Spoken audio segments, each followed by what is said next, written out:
সকলোৰে মন যায় এটা চৰকাৰী চাকৰি কৰিবলৈ লাগে সেই চাকৰিটো এটা হাই ৰেংকৰ চাকৰিয়ে হোক নাইবা এটা লো ৰেংকৰ চাকৰি এটা হোক কিয় চাকৰি বাটো গভৰ্ণমেণ্ট চাকৰি হ'লেই হ'ল বাটো আপুনি যদি চৰকাৰী চাকৰিৰ বাবে প্ৰিপাৰেচন কৰি আছে আৰু যদি আপুনি এই ভুলকেইটা কৰি আছে তেনেহ'লে ইমান সহজে আপুনি এটা চৰকাৰী চাকৰি ল'ব নোৱাৰিব গতিকে আজিৰ আমাৰ এই ভিডিঅ'টোৰ জৰিয়তে জানিব পাৰিব এটা চৰকাৰী চাকৰিৰ বাবে কোনকেইটা ভুল কৰিব নালাগিব আৰু কোনকেইটা ভুল সলভ কৰি ইজিলি এটা গভৰ্ণমেণ্ট চাকৰি ল'ব পাৰিব আজি আমাৰ এই ভিডিঅ'টোত দিয়া 5টা ভুল আপুনি কেতিয়াও কৰিব নালাগিব যদি আপুনি এই ভুলকেইটা নকৰে তেনেহ'লে ইজিলি এটা গভৰ্ণমেণ্ট চাকৰিত নিয়োগ হ'ব পাৰিব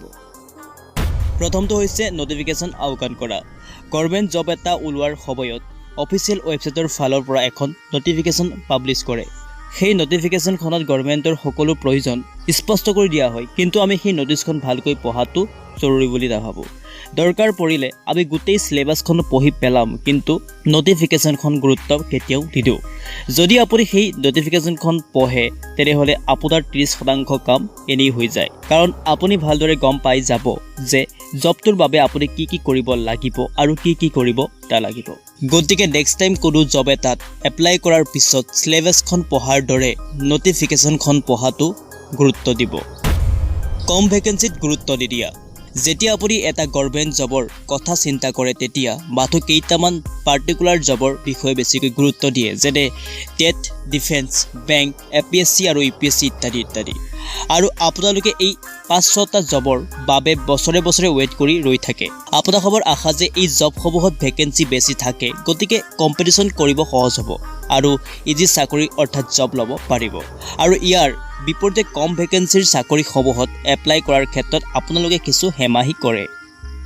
আপোনালোকে ভাবি লয় যে যিহেতুকে ভেকেন্সি কম আছে কম্পিটিশ্যন বেছি হ'ব যাৰ বাবে জব লোৱাত কষ্ট হ'ব পাৰে বুলি আপোনালোকে ভাবি লয় য'ত ভালতকৈ ভাল জবসমূহ আপোনালোকৰ হাতৰ পৰা গুচি যায়গৈ ইয়াত এটা কথা ধ্যান দিব লাগে আপুনি যিদৰে কম পোষ্ট বুলি এপ্লাই কৰাত গুৰুত্ব নিদিয়ে ঠিক আন সকলেও আপোনাৰ দৰে কম পোষ্ট বুলি এপ্লাই কৰাত গুৰুত্ব নিদিয়ে গতিকে তেনে পোষ্টত যদি আপুনি এপ্লাই কৰে তেনেহ'লে আপুনি কম সময়ত কম কম্পিটিশ্যনৰ ভিতৰত এটা জব ইজিলি ল'ব পাৰিব গতিকে এনে ক্ষেত্ৰত কিছু গুৰুত্ব দিয়ক আৰু আনতকৈ কিছু বেলেগ কৰক চেষ্টা কৰক যি চাকৰিয়ে নহওক এপ্লাই কৰিবলৈ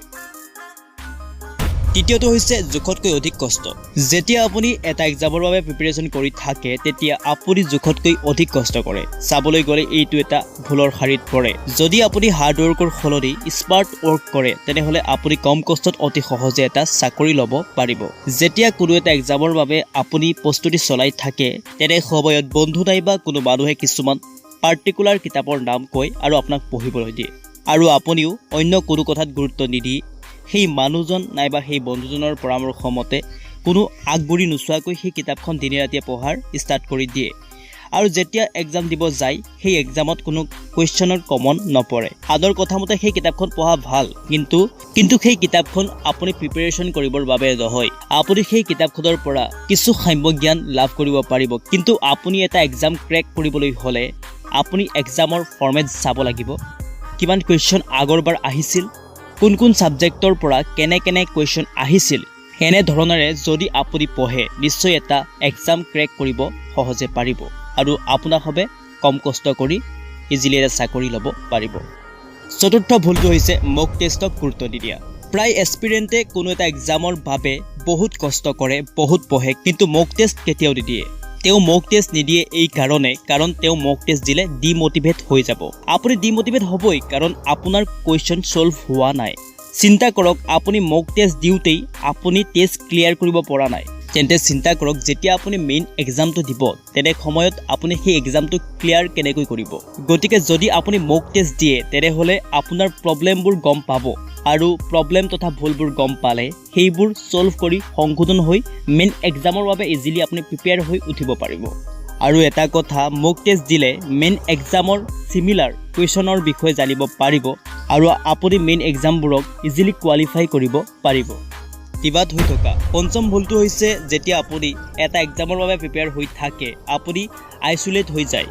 কাউকো এক্সামৰ বিষয়ে প্ৰিপেৰেশ্যন হৈ থকা কথা কেতিয়াও নকয় ভাবে যদি আপুনি ফেইল হৈ যায় আপোনাৰ নাক কাণ কটা যাব এটা কথা সঁচা যিবোৰ মানুহ প্ৰকৃততে বেয়া তেওঁলোকৰ কোনো নিজা জ্ঞান নাই সেইবোৰ মানুহে আপোনালোকক কেনেকৈ পৰামৰ্শ দিব কিন্তু এনে কিছু ব্যক্তি আছে যিসকলে নিজেও কোনো এক্সামৰ বাবে প্ৰিপাৰেশ্যন হৈ আছে আগত হ'লেও কোনো কম্পিটিটিভ এক্সামৰ বাবে প্ৰিপাৰেশ্যন কৰিছিল আৰু ক্লিয়াৰো কৰিছিল কাৰণ তেওঁলোকৰ পৰা বহুত নজনা কথা শিকিব পাৰিব জানিব পাৰিব কাৰণ তেওঁলোকে সেই এক্সামবোৰৰ ভুল খুঁটিনাটি আদিবোৰ ভালকৈ গম পাই আহিছে